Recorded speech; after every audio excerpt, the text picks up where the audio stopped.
Dear students, very good morning.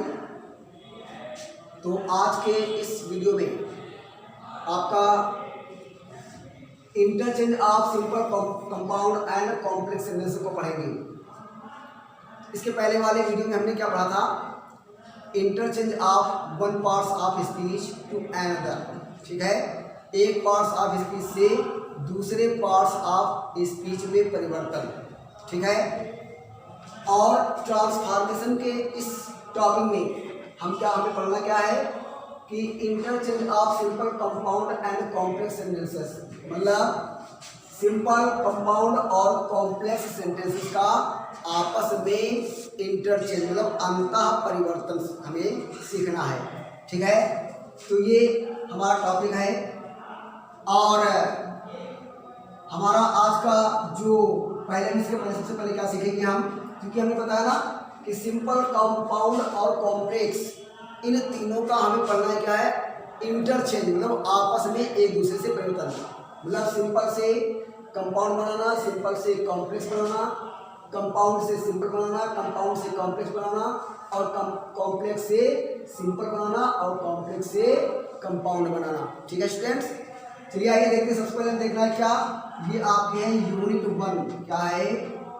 Unit 1 आपकी है। और यूनिट 1 में हम क्या सीखेंगे? सबसे पहले कि सिंपल सेंटेंस को कंपाउंड बनाना। क्या सीखना में है? इस एक सिंपल सेंटेंस को एक कंपाउंड सेंटेंस में किस प्रकार से हम चेंज करते बनाते हैं। तो सिंपल से कंपाउंड को बनाने के लिए सबसे पहले हमें ये पता होना चाहिए कि कंपाउंड सेंटेंस होता क्या है, क्योंकि जब हमें यही नहीं पता होगा कि कंपाउंड सेंटेंस क्या होता है तो आप कैसे चेंज करोगे। ठीक है स्टूडेंट्स, तो पहले हमें ये जान लेना है कि एक कंपाउंड सेंटेंस क्या होता है। आइए देखते हैं, लिखा है क्या? कंपाउंड सेंटेंस कि एक कंपाउंड सेंटेंस क्या होता है। तो इसलिए मैं आपको बता दूं कि कह रहा है क्या, इसकी परिभाषा क्या हुई कि compound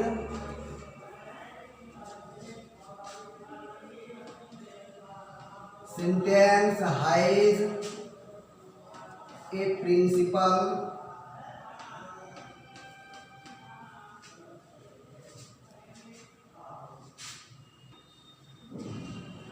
class and at least one coordinate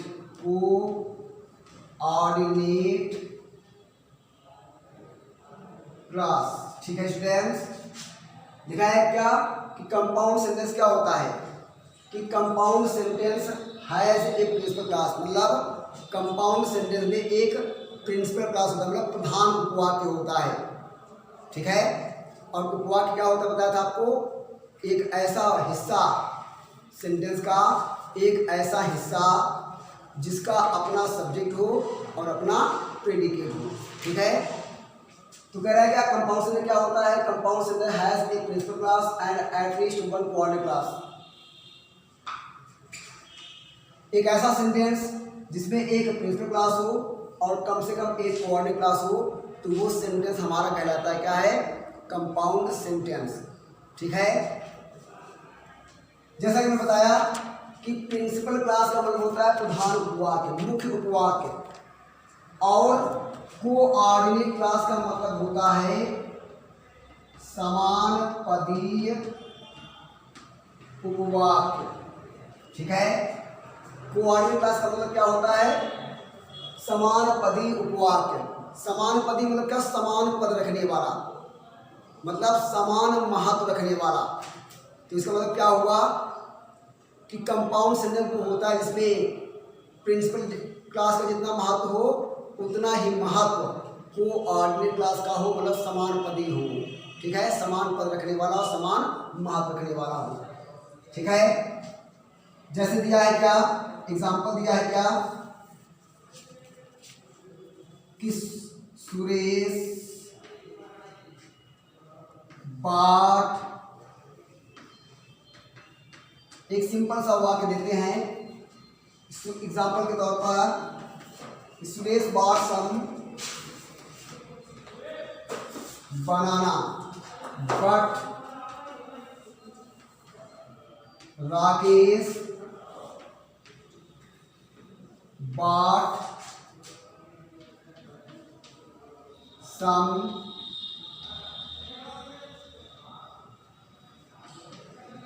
apples।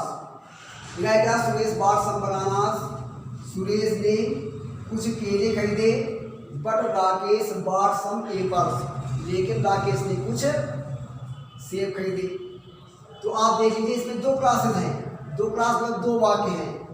एक क्या है, सुरेश bought some bananas, और दूसरा क्या है, Rakesh bought some apples।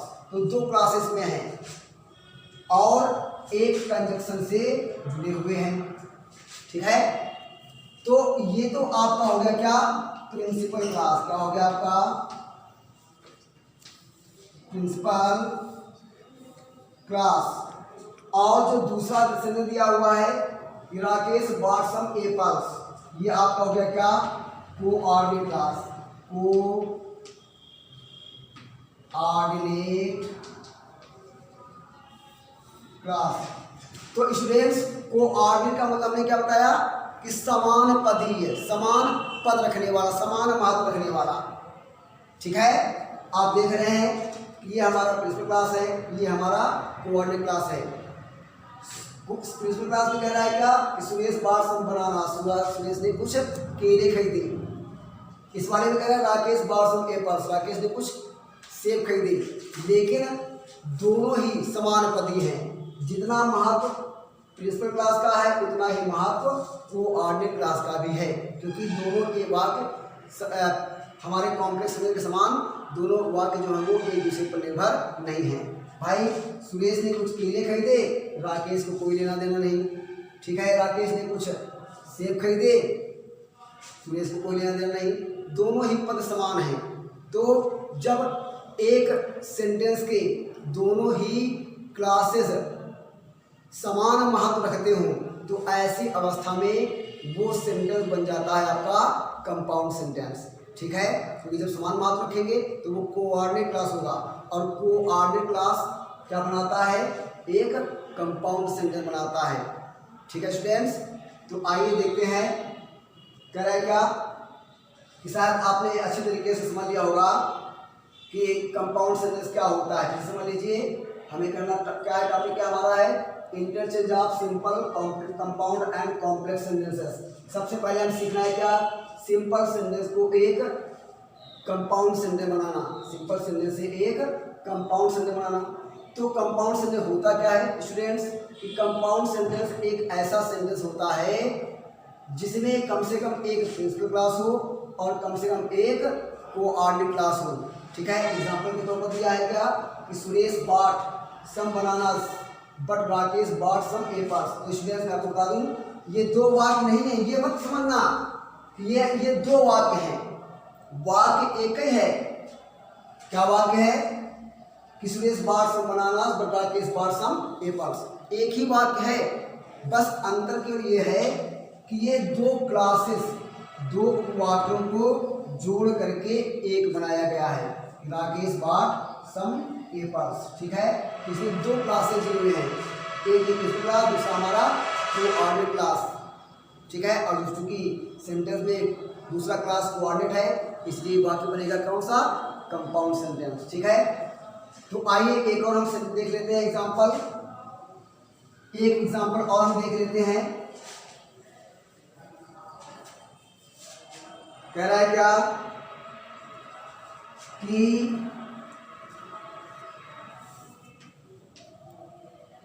Reena sang a song and गरिमा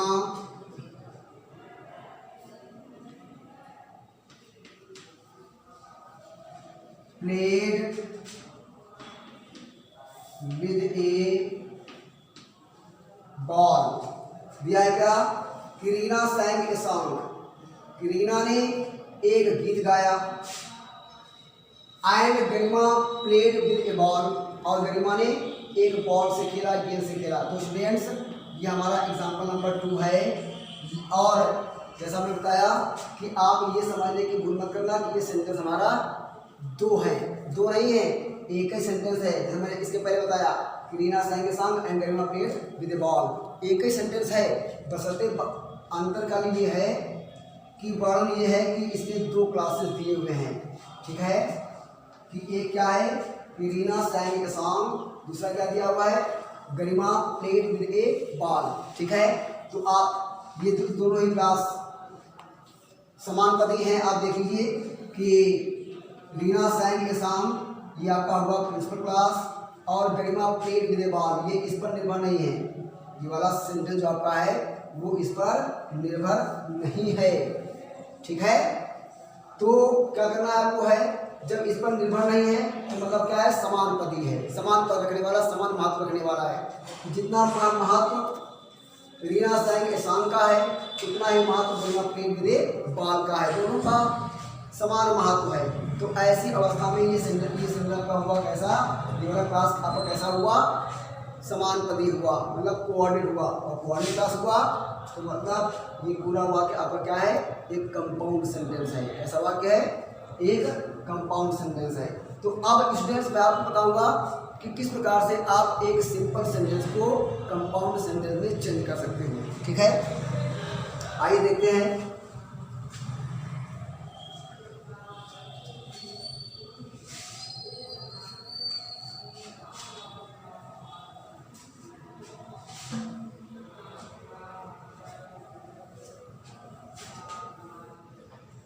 लिखा है क्या?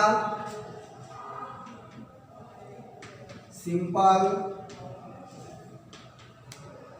सेंटेंस से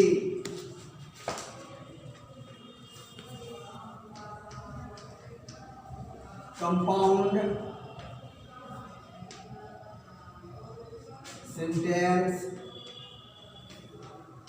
बनाना। लिखा है क्या कि सिंपल सेंटेंस से कंपाउंड सेंटेंस बनाना।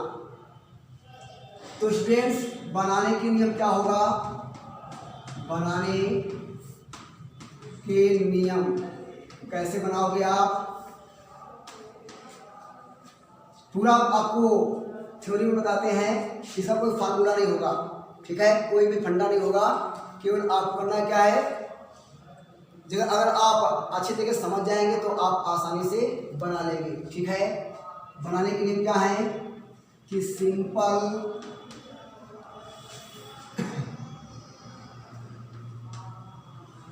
सेंटेंस के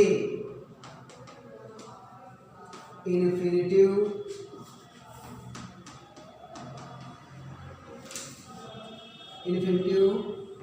कामा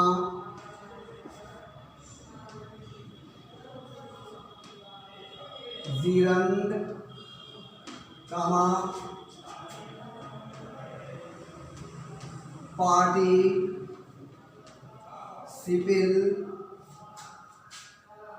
कामा एडजेक्टिव कामा एडवर्ब आदि को हम विस्तार करके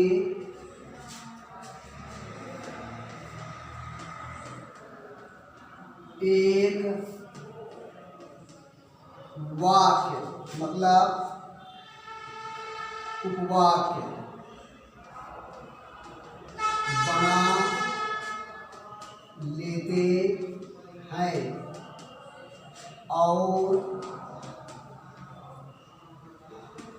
उसे एक कोऑर्डिनेटिंग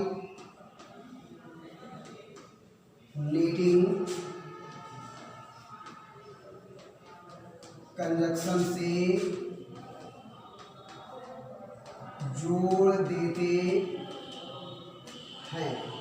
तो स्टूडेंट करना क्या आपको है, बनाने के लिए क्या होगा कि सिंपल सेंटेंस के मतलब जो सिंपल सेंटेंस हमारा होगा, क्योंकि हम सीख रहे हैं सिंपल सेंटेंस से कंपाउंड सेंटेंस बनाना। तो सिंपल सेंटेंस में दिए गए इन्फिनिटिव, जिरंग, पार्टिसिपल, एडजेक्टिव, एडवर्ब जो भी दिया हो आदि को हम विस्तार करके एक वाक्य बना लेते हैं, जो हमारा एक क्लास के रूप में काम करेगा, उपवाक्य के रूप में काम करेगा। एक वाक्य बना लेते हैं और उसे एक कोऑर्डिनेटिंग कंजक्शन से जोड़ देते हैं। ठीक है स्टूडेंट्स, चलिए आइए देखते हैं कि किस प्रकार से हम बनाएंगे। लिखा है क्या, लिखा है क्या, एग्जाम्पल नंबर 1 आपका है, लिखा है क्या, father went to the market to buy a book। क्या लिखा है स्टूडेंट कि father went to the market, पिताजी बाजार गए, टू बाई ए बुक, एक किताब खरीदने के लिए। ठीक है, क्या लिखा हुआ है कि father went to the market to buy a book, पिताजी एक किताब खरीदने के लिए बाजार गए। ठीक है, तो आपको करना क्या है, करना क्या आपको है, लिखा है father went to the market to buy a book, पिताजी बाजार एक किताब खरीदने के लिए गए। तो करना क्या में है कि जो भी एक इन्फिनिटिव दिया हो, इसमें इन्फिनिटिव दिया हुआ है तो उसको हम क्या करेंगे, उसको विस्तार करके एक वाक्य बना लेंगे। ठीक है, उसको विस्तार करके हम क्या करेंगे, एक वाक्य बना लेंगे। मतलब पिताजी बाजार गए क्योंकि वे एक किताब खरीदना चाहते थे। तो 2 क्लास हो गए। मतलब करना क्या आपको है कि एक सिंपल सेंटेंस को हमें ऐसे बनाना है, ऐसे कहना है कि उसके 2 वाक्य हो जाएं। ठीक है, और एक कोऑर्डिनेटिंग कंजक्शन से वो जुड़ा हुआ हो। ठीक है, क्या करना आपको है कि एक सिंपल सेंटेंस को हमें ऐसे लिखना है कि उसके 2 वाक्य हो जाए, कि वो एक वाक्य 2 वाक्य में बदल जाए। ठीक है, तो क्या हो जाएगा, कह रहा है क्या कि father went to the market. ठीक है, और यहाँ पर क्या लगाओगे, एज। एज का मतलब क्या होता है, क्योंकि। अगर आप बिकॉज लगाओ, बिकॉज नहीं लगाना आपको है, क्योंकि के लिए आपको बिकॉज नहीं लगाना है, क्योंकि बिकॉज हमें को बताया था कि दैट, इफ, बिकॉज ये जो होंगे वो कॉम्प्लेक्स सेंटेंस बनाएंगे। ठीक है, दैट है, बिकॉज है, इफ है, और सारे के सारे क्वेश्चन वर्ड जो है ये एक कॉम्प्लेक्स सेंटेंस बनाओगे। अगर यहाँ पर आप विकास लगा दोगे तो सेंटेंस आपका कंपाउंड नहीं बनेगा, बल्कि क्या बन जाएगा, कॉम्प्लेक्स बन जाएगा। तो विकास के लिए आपको यहाँ पर एज का प्रयोग करना है। तो as he wanted to buy a book. ठीक है,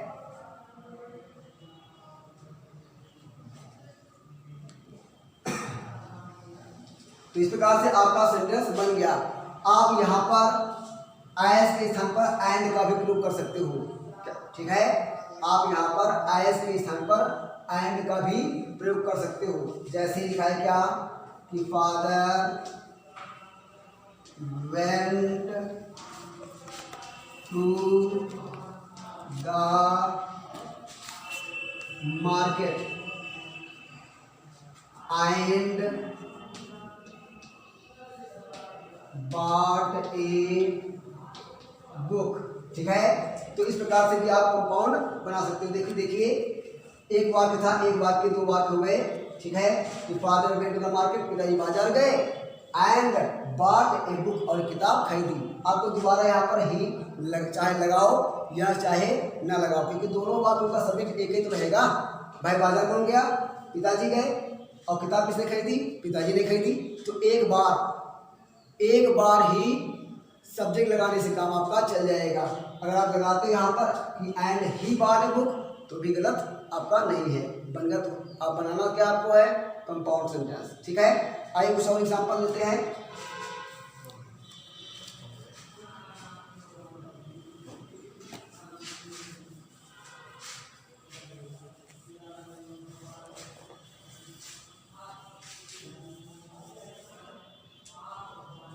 लिखा है क्या,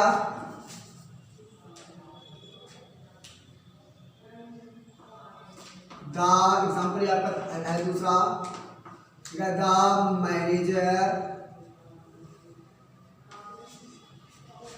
डिड नॉट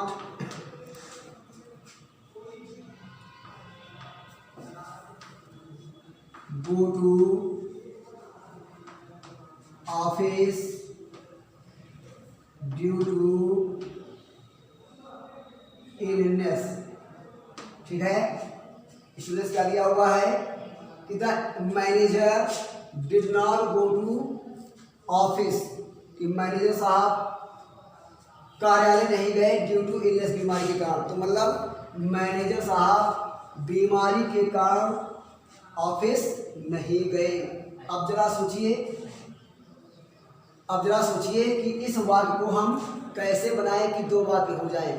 ठीक है स्टूडेंट्स, तो आप इसको कैसे बनाओगे कि क्या करेंगे हम, ड्यू टू इलनेस यहाँ पर दिया हुआ है कि noun with A preposition, noun with A preposition जो दिया हुआ है इसको हम एक क्लास बना लेंगे, एक वाक्य बना लेंगे। ठीक है, तो मैनेजर बीमारी के कारण ऑफिस नहीं गए, तो क्या हो जाएगा कि मैनेजर बीमार थे इसलिए ऑफिस नहीं गए। दो वाक्य हो गए।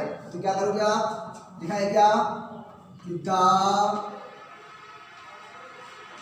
मैनेजर वाज इल, मैनेजर बीमार थे, so he did not go to office. ठीक है, तो इस प्रकार से आप देखिए एक ये क्लास बन गया और हमने क्या किया, इसको एक पूरा सेंटेंस के रूप में प्रयोग कर लिया। दिखाया क्या, he did not go to office, मैंने साहब बीमार थे इसलिए वो कार्यालय नहीं गए। एक ही बात हो गया, ये आपका कंजक्शन हो गया जो आपका करेगा काम कैसे, एक कोऑर्डिनेटिंग कंजक्शन के रूप में काम करेगा। और जब कोऑर्डिनेट कंजक्शन के रूप में काम करेगा ये आपका क्लास क्या हुआ, कोऑर्डिनेट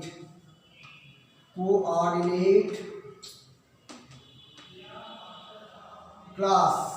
ठीक है, तो इस प्रकार से हम एक सिंपल सेंटेंस को आसानी से दो वाक्य बना करके, एक कोऑर्डिनेटिंग कंजक्शन का प्रयोग करके दो वाक्य बना सकते हैं और उनको एक कोऑर्डिनेटिंग कंजक्शन से जोड़ करके और आसानी से एक कंपाउंड सेंटेंस बना सकते हैं। ठीक है, तो स्टूडेंट अब मैं आपको दिखाऊंगा कि कुछ कोऑर्डिनेटिंग कंजक्शंस मैं आपको लिख दे रहा हूं कि अगर उन कंजक्शन को आप प्रयोग करोगे तो आपका कंपाउंड सेंटेंस बन जाएगा। ठीक है, आइए देखते हैं।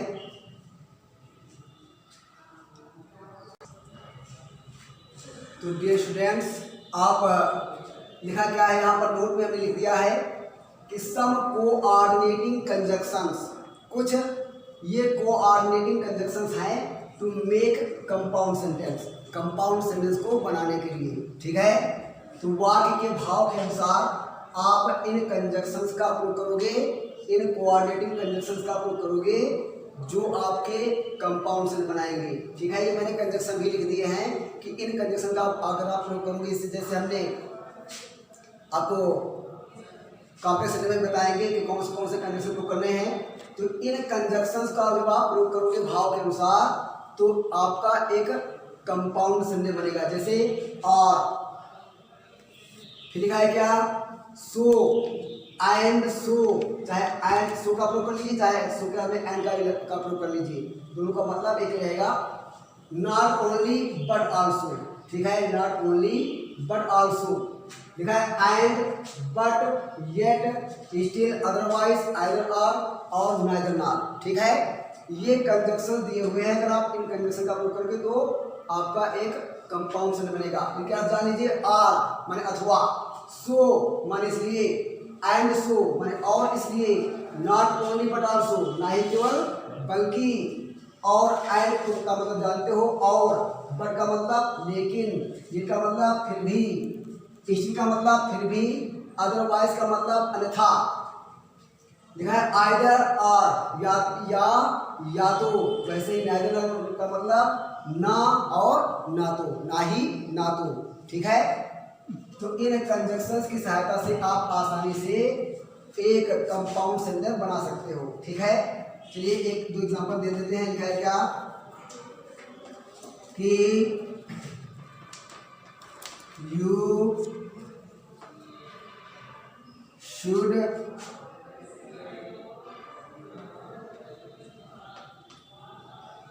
complete you should complete the homework to avoid punishment। लिखा है you should complete the homework to avoid punishment, कि सजा से बचने के लिए तुम्हें गृह कार्य को पूरा कर लेना चाहिए। ठीक है, तो क्या होगा, क्या बना सकते हो कि you should complete the homework. एक सेंटेंस दिया हुआ सिंपल है, अब हमें करना क्या है, इसको इस वाले वाक्य को हमें दो वाक्य बना देना, ऐसे लिखने हैं कि दो वाक्य बन जाएं और किसी इन कंजक्शन में से एक कंजक्शन का प्रयोग हो। ठीक है, तो आपका कमेंट बन जाएगा। क्या हो जाएगा भैया, क्या बनाओगे, मतलब क्या कर रहा है कि तुम्हें गृह कार्य को सजा से बचने के लिए, सजा से बचने के लिए तुम्हें गृह कार्य को पूरा कर लेना चाहिए। तो क्या होगा कि तुम्हें गृह कार्य को पूरा कर लेना चाहिए, अन्यथा तुम्हें सजा दी जाएगी। ठीक है, दो वाक्य बन गए, एंड और किसे जुड़ गए, अदरवाइज से जुड़ गए। ठीक है, अदरवाइज का प्रयोग हो गया। तो लिखा है क्या कि you should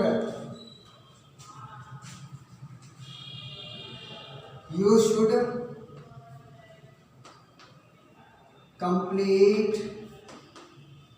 the homework otherwise